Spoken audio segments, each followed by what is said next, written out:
Hi, everybody, and welcome to Different Leaf, a show for new and experienced cannabis consumers. I'm Brit Smith. This episode, we're talking to the man behind one of the most legendary and important cultivars of marijuana in the world, Greg ChemDog Krzanowski. Even if you're not a marijuana connoisseur, you've probably heard of the strain name ChemDog because it was literally the best weed being grown in the entire US from 1991 onwards. ChemDog was at every festival, every concert, and every college party. But you may not know that ChemDog is also a person. Greg ChemDog Krzanowski grew up in central Massachusetts and started smoking dope in early high school.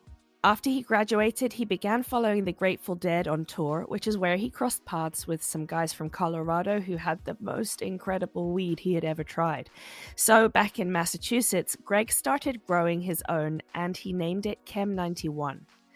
From the genetics of that legendary ChemDog plant came what is known as the kind bud movement, the trend away from the type of weed that's full of sticks and seeds and towards more potent, pungent, tasty marijuana buds. Once those incredibly high-quality flowers by ChemDog were on the illicit market, America's underground marijuana growers started using it to cross with other strains, producing much less stringy, seed-ridden weed, and more of what we recognize now as really beautiful, plump, tasty buds, and some of the most iconic cannabis cultivar names that we still enjoy today, like Sour Diesel, OG Kush, Skywalker, Trainwreck, GMO, Northern Lights, Hindu Kush, and one of my personal favorites, Girl Scout cookies. About a decade ago, someone called the feds on ChemDog's home grow, and he paid the price.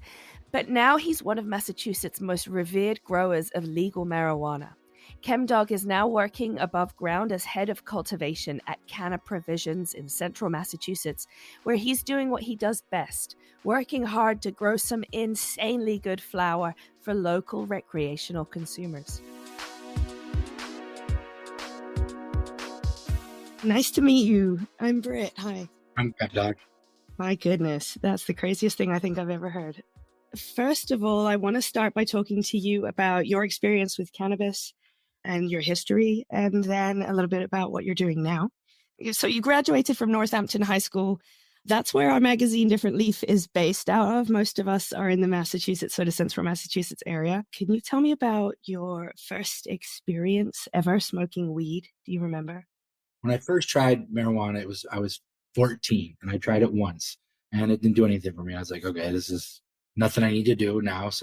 And then I revisited it when I was about 16, freshman in high school. And that's when I first started smoking on a more day-to-day, not really quite day-to-day basis, but, weekend basis type then, and slowly escalated into more and more.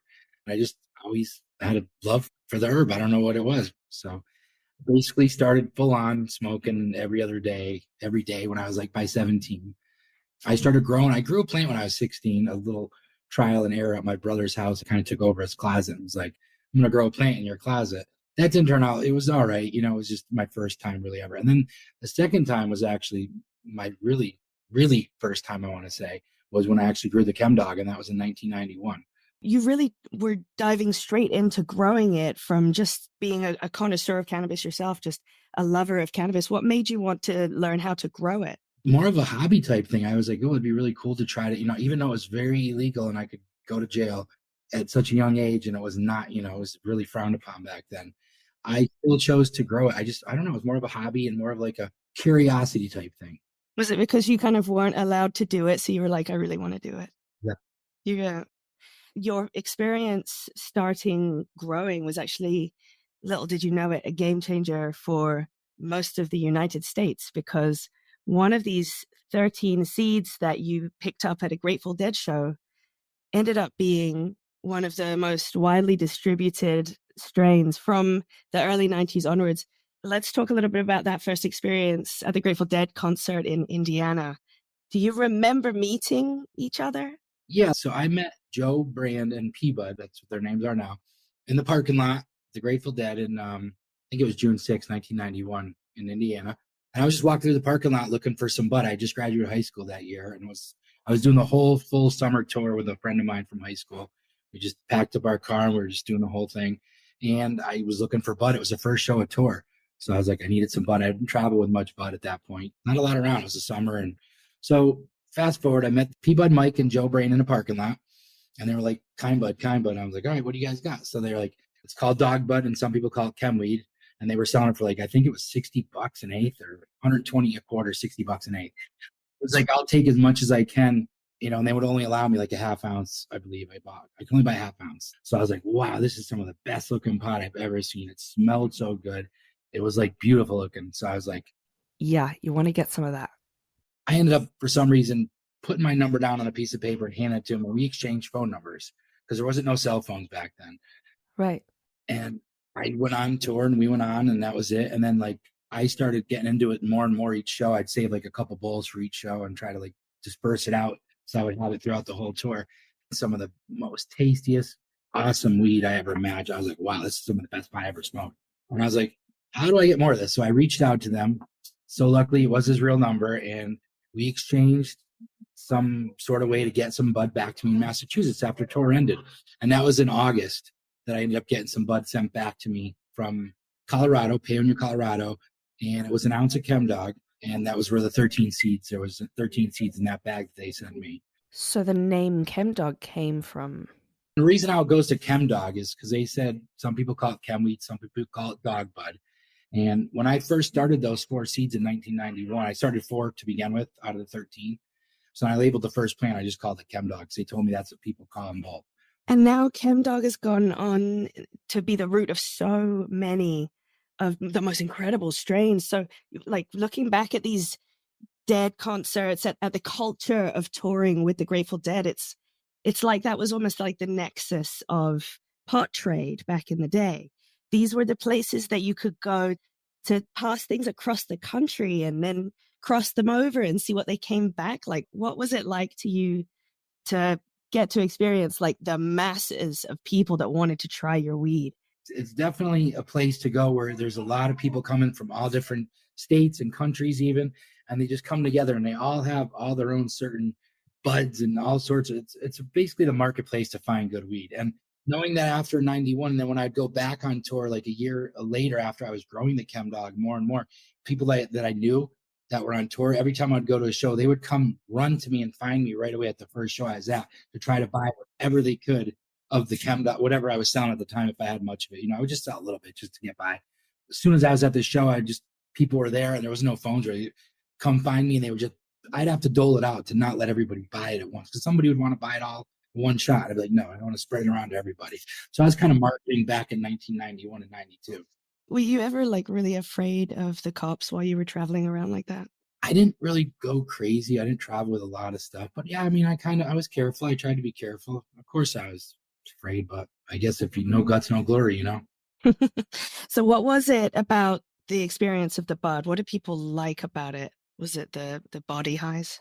The high is incredible from it, but the taste of the original ChemDog, the ChemDog even today that we have, all the ChemDogs, just the taste. That's one thing I love about marijuana. Every strain tastes different. These chem strains are some of the tastiest strains I've tasted, all around in general, even still to this day. They just have a great skunky flavored, it's hard to. It is. It's like the most potent. I was trying some TK91, which is a cross of it.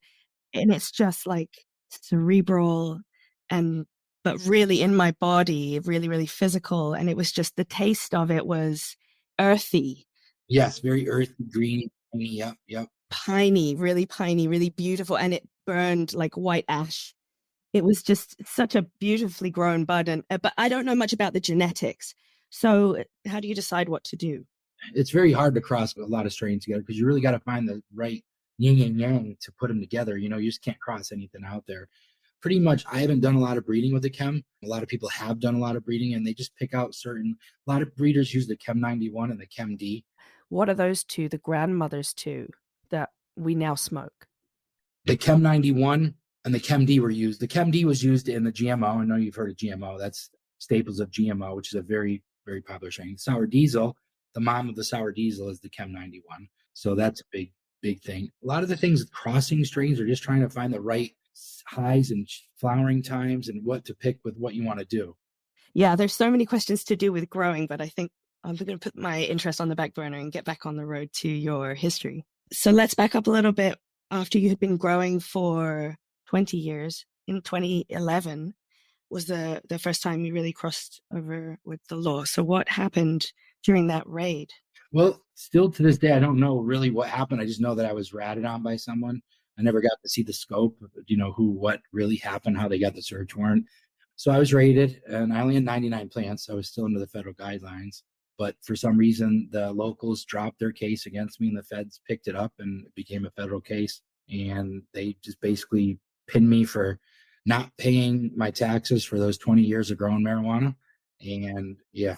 Wait a minute. There are taxes that you could have paid to grow marijuana. That would have been okay. They told me I should have been paying taxes on the marijuana I was growing. The feds looked at me right in the face and said, "Well, Mr. Krzanowski, you should have been paying taxes on the weed you've been selling." I'm like, okay. They said, yeah, you can go down to your town hall and get tax stamps supposedly for marijuana plants. They tried telling me, but is that a thing?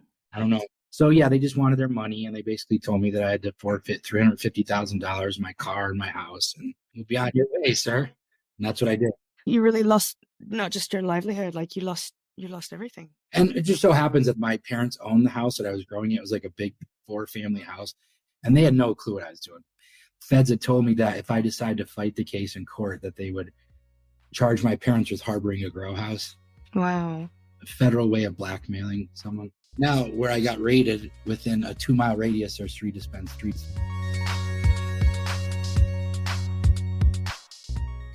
Meanwhile, while you were going through all of these legal troubles, one of the strains, the Chem Scout, actually won the High Times Cup in Sonoma, California that same year.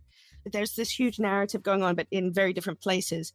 Most of the US, most of the world, folks like you were being punished, but there were these small little areas of America, like California, like Colorado, like Amsterdam also, where they were being celebrated, and your strain was being celebrated as some of the best out there, like the first kind bud, which is just the potent kind of bud. So we're getting away from those stringy landrace buds for the first time. What did it feel like to you to know that one of your buds was being celebrated in among the cannabis community? Humbling and very honoring to know that was happening. There was a lot of that stuff going on when I was in trouble, actually. A lot of people were winning cups. Those are my friends out in California. One with the Chem Scout, actually, a very good friend of mine.